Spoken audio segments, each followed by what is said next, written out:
I, your host, Tristan Andrew, am at last about to give you a survey of the early modern British composer Ralph Vaughan Williams from a holiday lens. And I am not just talking about his Fantasia on Greensleeves. No, there is much more. Let me explain. Generally, when we think of art music, holiday music does not come to mind. And yet, the reality is that art music serves a large variety of purposes. Western art music originated in religious ritual, expanded in courtly entertainment such as dance and opera, then moved to the growing middle class with concert hall and stage productions. In our own time, art music has become a staple of the cinema. It is not surprising to find art music as an important element in holiday celebrations. My own interest has been focused on associating art music with the holidays of Christmas, ho ho ho, Halloween, ha ha ha ha ha, Earth Day, and Easter. Here I will be looking at a British composer of the early modern period, Ralph Vaughan Williams. But let's provide some context. The English musical Renaissance was a hypothetical development in the late 19th and early 20th century, when British composers, often those lecturing or trained at the Royal College of Music, were said to have freed themselves from foreign musical influences, to have begun writing in a distinctively national idiom, and to have equaled the achievement of composers in mainland Europe. The idea gained considerable currency at the time, with support from prominent music critics, but has held less credence since the close of the 20th century. Amongst the composers championed by proponents of the theory were Hubert Parry of Jerusalem, Charles Villiers Stanford, and Alexander Mackenzie. The Royal College of Music itself was chartered in 1883 specifically to establish for the United Kingdom such a school of music as already exists in many of the principal continental countries, a school which shall take rank with the conservatories of Milan, Paris, Vienna, Leipzig, Brussels, and Berlin. A school which shall do for the musical youth of Great Britain what those schools are doing for the talented youth of Italy, Austria, France, Germany, and Belgium. In short, to promote musical nationalism, British style. It had been a long wait since the Chapel Royal composers like Thomas Tallis, William Byrd, and Henry Purcell, or even the foreign-born giants George Friedrich Handel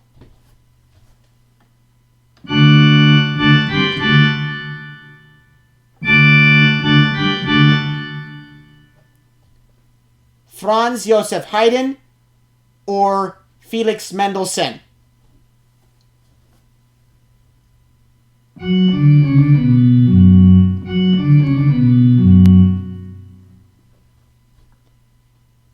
We will be looking at one of the modern composers shaped by the English musical Renaissance. Born in 1872 and dying in 1958, Ralph Vaughan Williams is among the best-known British symphonists, noted for his very wide range of moods, from stormy and impassioned to tranquil, from mysterious to exuberant. His vocal works include hymns, folk song arrangements, and large-scale choral pieces. He wrote 8 works for stage performance between 1919 and 1951. Although none of his operas became famous repertoire pieces, his ballet Job, A Mask for Dancing, from 1930, was successful and has been frequently staged. His works have continued to be a staple of the British concert repertoire, and all his major compositions, and many of the minor ones, have been recorded. Vaughan Williams was strongly influenced by Tudor music and English folk song. His output marked a decisive break in British music from its German-dominated style of the 19th century. The first holiday work foreshadows the creation of its holiday. Earth Day itself is a recently celebrated holiday, achieving international recognition in the late 20th century. But of course, nature has been the subject matter of composers as early as the 17th century, if not before.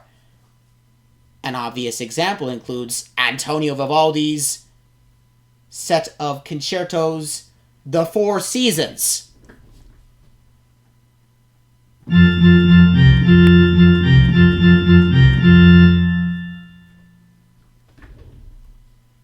Vaughan Williams' The Lark Ascending is a short single-movement work composed in 1914 but not performed until 1920, just a few years after World War I.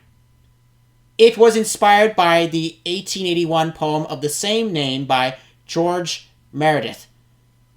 At its heart is an emotional profundity that links it with his other works from the same period, in which a calm, almost detached pastoral approach is used to convey great feeling. Its evocation of nature in its most profound sense makes it a perfect work for Earth Day. The Lark Ascending is that odd mixture of the revolutionary and nostalgia that pervades the music of this decade.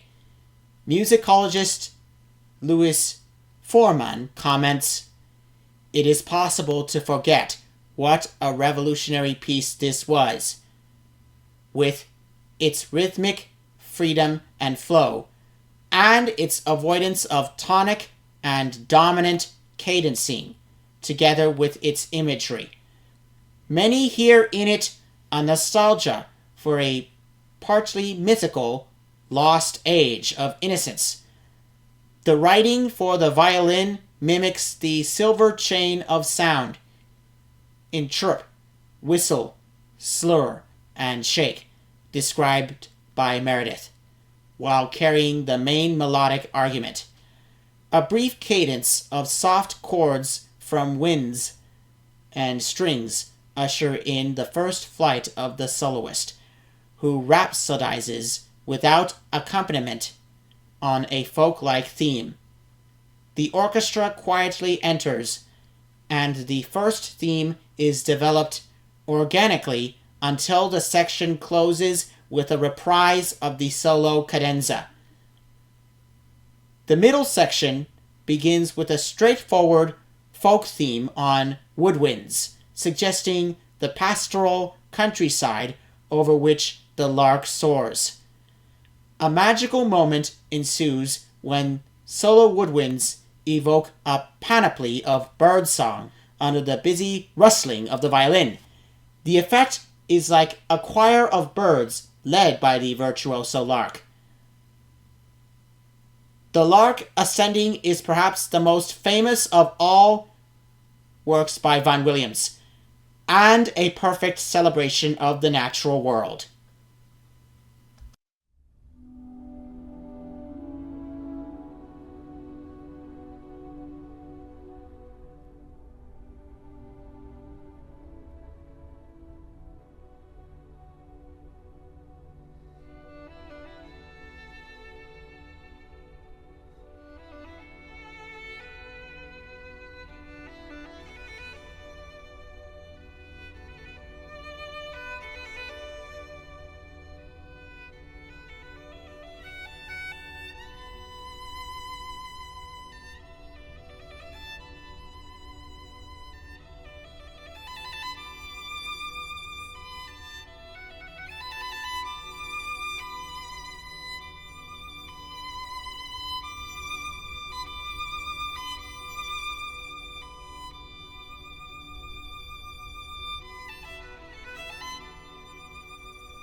The idea of Christmas had been a ready theme throughout the music of Vaughan Williams, generated by his enthusiasm for folk music, as first evidenced in his work on the English hymnal, published in 1906. He created a medley of carols in 1912 for baritone, chorus, and orchestra.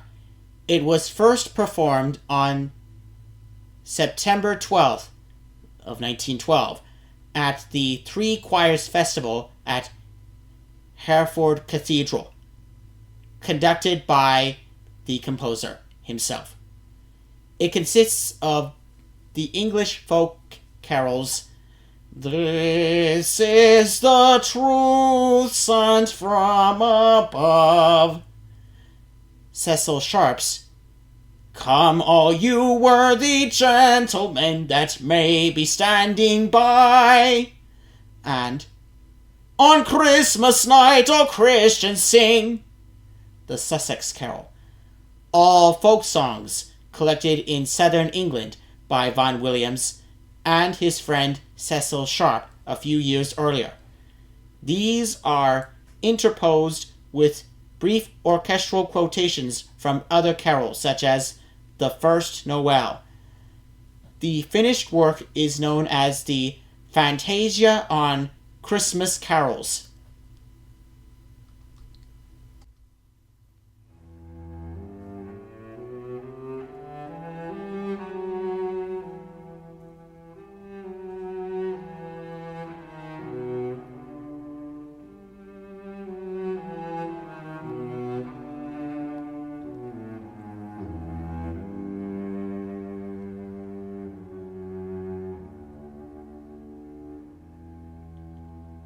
This is the truth sent from above, the truth of God, the God of love. Therefore don't turn me from your door, but hearken all, both rich and poor.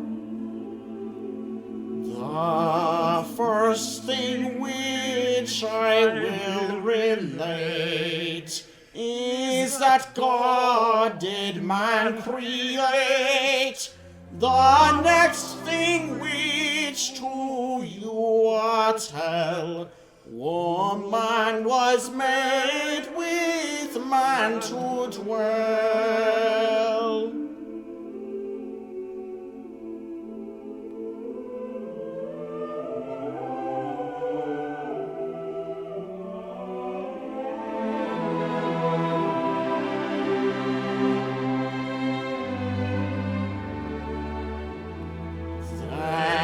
After this, 'twas God's own choice to place them both in paradise, there to remain from evil free, except they ate of such a tree.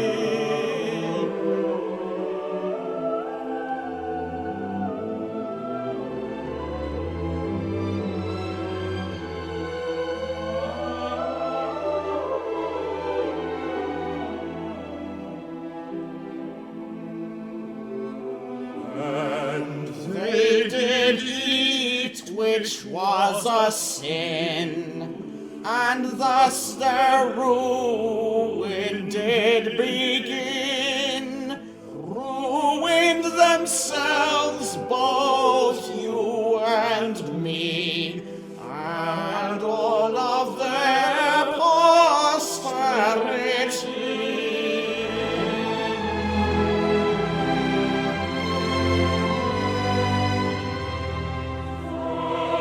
Thank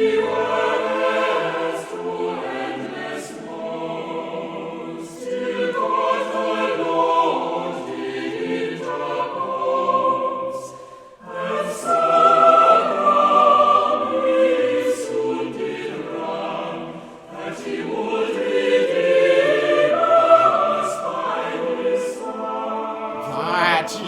would redeem us by his Son.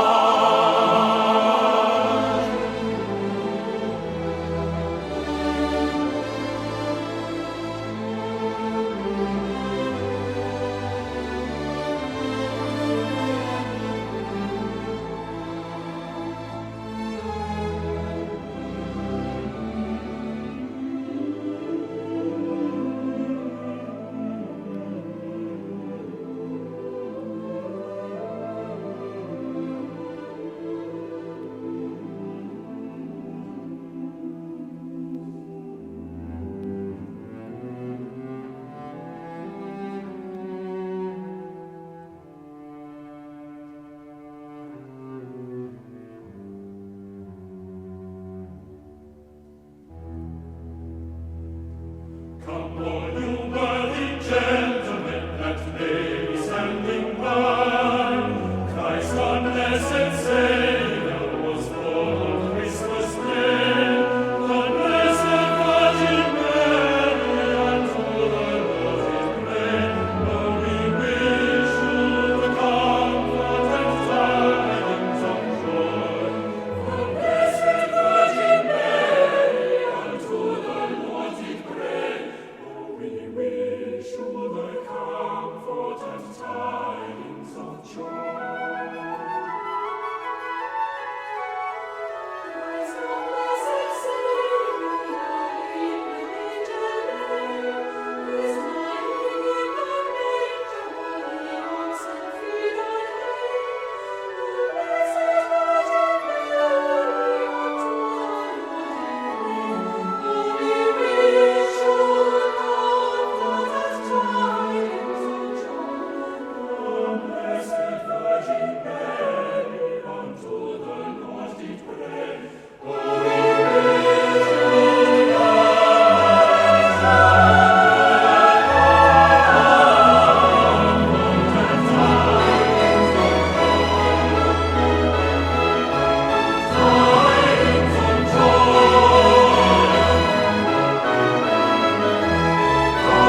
comfort and tidings of joy.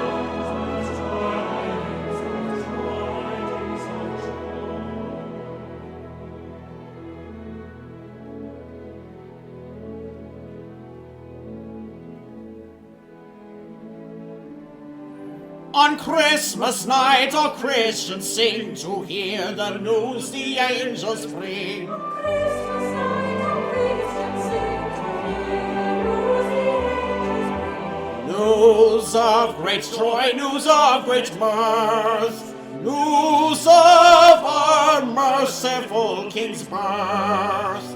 News of great joy, news of great mirth,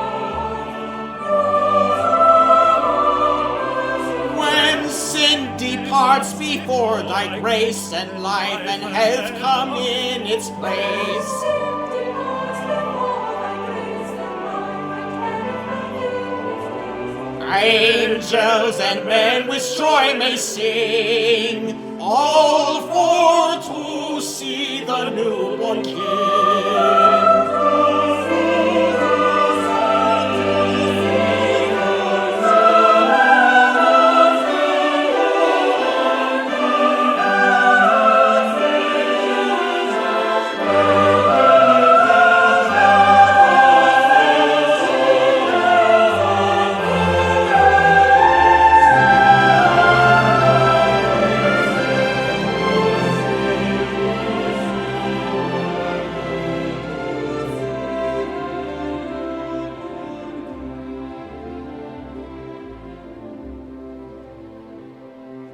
God bless the ruler of this house, and long on may he reign.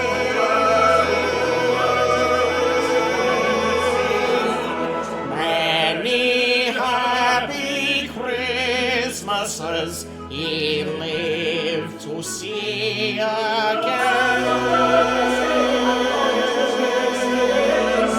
God bless our generation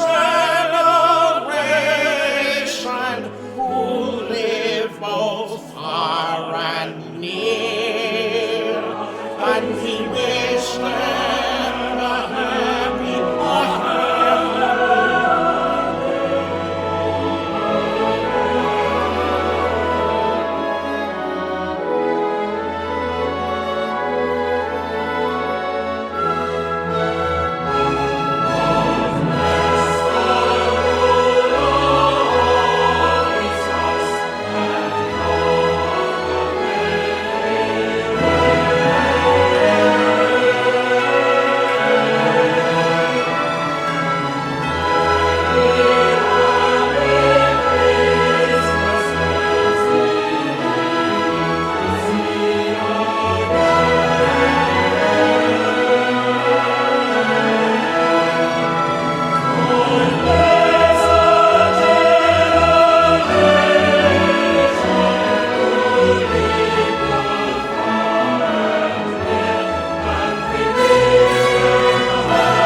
we wish you a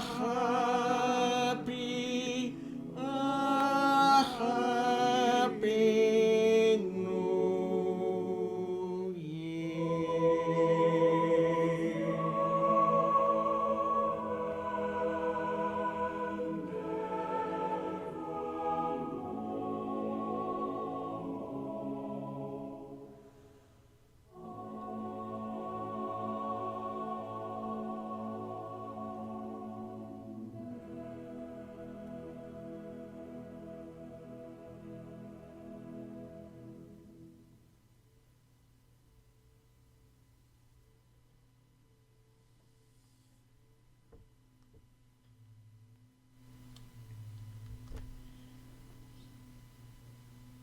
The Fantasia on Christmas carols is popular with choral societies and is sometimes paired with his longer Christmas work, Hodie, of 1954.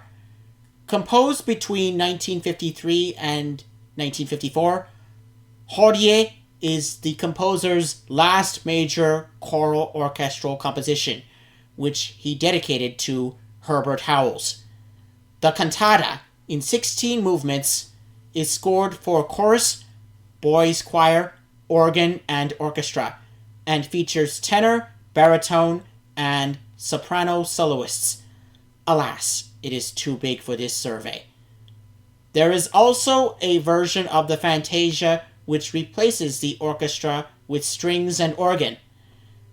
A purely orchestral version was performed in Studio 8H, New York, on 19 December 1943 by the NBC Symphony, conducted by Leopold Stokowski. The broadcast of this unpublished version, which was presumably arranged by the conductor, was released on a Guild Historical compact disc.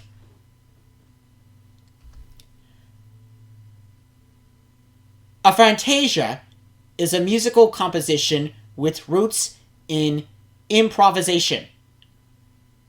The fantasia, like the impromptu, seldom follows the textbook rules of any strict musical form.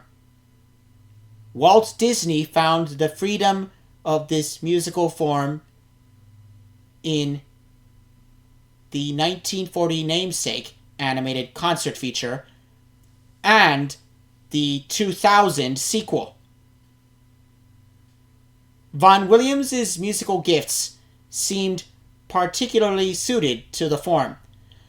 Besides the Christmas Fantasia, another favorite of this form is his Fantasia on a theme by Thomas Tallis, a nod to one of Britain's early musical giants. But we also find another Christmas Fantasia in his treatment of the Greensleeves folk song. There is a theme of nostalgia in the 1934 Fantasia on Greensleeves. The familiar Greensleeves is a traditional English folk song that has been reliably traced back as far as 1580. Christmas and New Year texts were associated with the tune from as early as 1686, and by the 19th century, almost every printed collection of Christmas carols included some version of words and music together, most of them ending with the refrain, "On Christmas Day in the morning." One of the most famous of these is "What Child Is This?", written in 1865 by William Chatterton Dix. The concert hall arrangement of Fantasia on Greensleeves appeared 5 years after the concert hall arrangement of Fantasia on Greensleeves appeared 5 years after the premiere of Vaughan Williams' Shakespearean opera Sir John in Love, based on The Merry Wives of Windsor, wherein the short piece served as an entr'acte.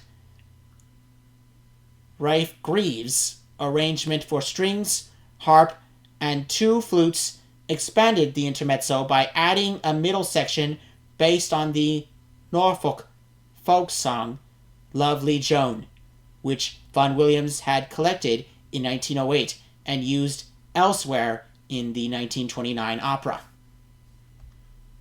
The composer once said that the art of music, above all arts, is the expression of the soul of the nation. It is easy to imagine that in English folk songs, Vaughan Williams believed he had found the essence of England. The serene bucolic sound in Fantasia on Greensleeves, particularly the lyric strings and poetic flute, evoked the English countryside. A wistful descending cadence from solo flute with harp arpeggio introduces the well-known melody, with strummed chords from the harp, suggesting a lute accompaniment, and high strings tremolando above the tune. In the middle section, the 2 flutes play an interweaving duet on Lovely Joan from the opera Before the Return of Greensleeves. A shimmering cadence from the strings and harp brings the work to a glowing conclusion. Thanks to Chatterton Dix's lyrics, we have a fusion of the heart of English culture with the hope of the birth of Christ in the Nativity.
English holiday music emerges as a curious mix of the highly individualistic and accessibility by a broader community. The music of Vaughan Williams is steeped in tones and rhythms of the past, informed by his own ideals of service to a greater good, and polished by orchestral study with Maurice Ravel. Of course, none of these elements is unique to English music, but there is no question that the best of holiday art music produced in 20th century Britain seems to reflect these key characteristics. Thus, Vaughan Williams makes a good bookend to any survey of British holiday art music.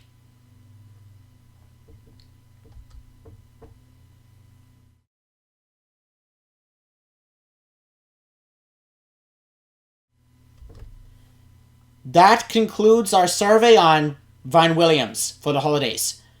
I hope you learned something from this British composer. Please comment, subscribe, and keep listening. I am your host, Tristan Andrew, signing off.